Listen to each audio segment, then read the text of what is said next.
Hi there, it's Ron Stemkowski, and I'm getting so excited about the release of my book, The Luck We Carry, Love, Loss, and the Stories That Shape Us, a series of essays that I've written that comes out on March 23rd of 2026. And I'm so excited to bring it out and hope that it can maybe help someone navigating grief just by understanding that they're not alone. But another reason, another little selfish reason, is because I get to show the world a little bit of the magic that was my late husband, Ken, who had survived cancer multiple times by the time I met him and had such a childlike, buoyant personality. You know, he wasn't defined by his cancer, and he lived every day, every minute to the fullest. And he certainly taught me that. He certainly taught me that life is really about the journey, not the destination. And something I wanted to share with you was I was kind of going through things, getting ready for this launch, and I found what I call my treasure trove or my treasure box. And it's where I keep all of the notes and cards and letters that Ken and I exchanged over the years. So it's just kind of where I keep all these treasures from this really special time in my life that that shaped me so much. But one thing that jumped out at me in the box was the Christmas cards that we used to make. We used to hand make them. And it's something I stopped doing after he died. I designed my own someplace and I'll have them printed. But we used to start planning to send our Christmas cards always by December 10th. And we start planning in June or July. So I wanted to show you some of the cards that we came up with over the years, and it was definitely a collaboration. We both worked so well together and fed off of each other that we came up with, I think, were kind of iconic cards, and our friends still talk about them.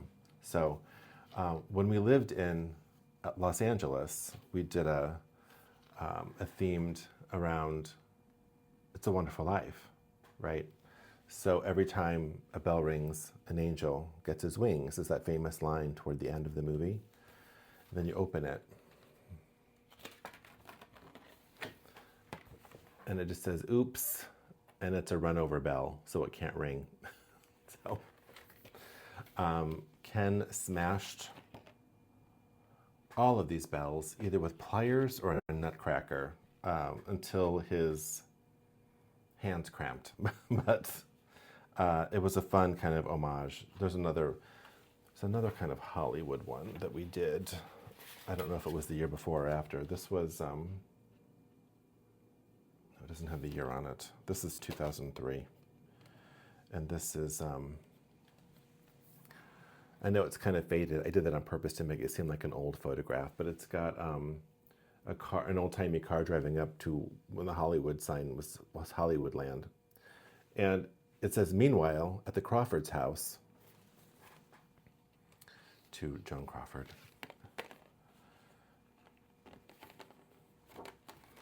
When I asked you to say happy holidays, I wanted you to mean it. And there's a hanger that Ken, again, spent hours bending these little wires into hangers.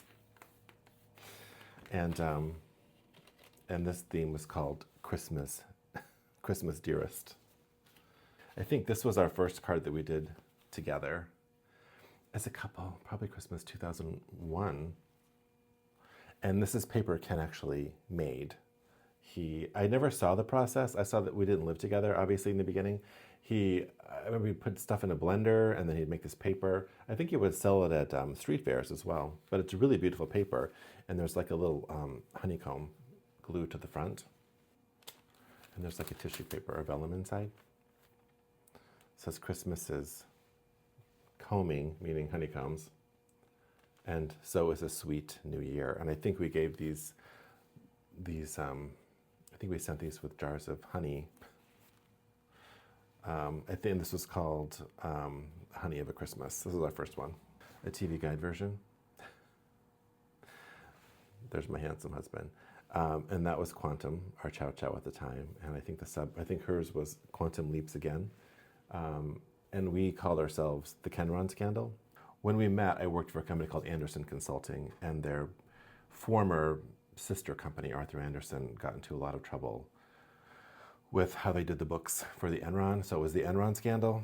It was all over the news. Terribly sad situation, but I just kind of, for a play on words, you know, I love a pun. So we were the Kenron scandal. And wishing you a happy holiday season. And I think there's probably some sort of offer, special TV offer. And this Christmas was 2005. It was As Seen on TV. And then I think got really creative when, I think this was our first Christmas in LA. Ken was an amputee on his left leg below his knee. And so what was left of his leg, he called his stump. Residual limb is what it's called, but he called it a stump. And he would do, in his one-man show, he did a part called Stump-Dog, and he puts ears on the sides of his knee, right, and eyes and a nose, and drew a mouth on the bottom of where the amputation had been, so it became a Stump-Dog. So this year we did Stump Reindeer. It was our first Christmas together, so that's his leg. And we put makeup on it to make it darker. He suffered for his art. And then I tried to think of something cool to get you for Christmas, but I'm stumped. He had a great sense of humor about life, and one of the things I loved about him. And then I think the last one we did was, we did My Big Fat Geek Christmas, where everybody got lanyards in the mail. And then on the back was instructions about, we had a website at the time, and then there's a little code you can scratch off here with a coin or something to get into the secret part of the website to get your Christmas message. This was We Three Geeks Christmas. And I think I've got more that are not in here, but we did a DVD called An Inconvenient Christmas, based on the Al Gore movie, An Inconvenient Truth. And I'll have to pull some of the video off of the DVD because we had a great outtakes reel. But we had so much fun designing these cards together. And it's kind of what I do now. I just don't do it by hand. I just do it on Canva or, Vistaprint or something. But it does call back to that time when we would sit down with martinis on a hot summer day and talk about our Christmas card. So none of that is in the book, but I think a flavor of Ken is in the book that will show you a little bit of how his humor and his grace set a tone, certainly for me, that definitely set me off on the right path when I had to negotiate through the grief after his death. So I just wanted to share a little bit more of him with you. So follow my socials, join the newsletter. You can pre-order the ebook of The Luck We Carry. I'll link that in the description or in my bio. And I'm looking forward to this book getting out into the world on March 23rd and helping someone maybe just a little, and definitely reminding everyone that we're all in this together, and everybody endures grief, and it's a common denominator.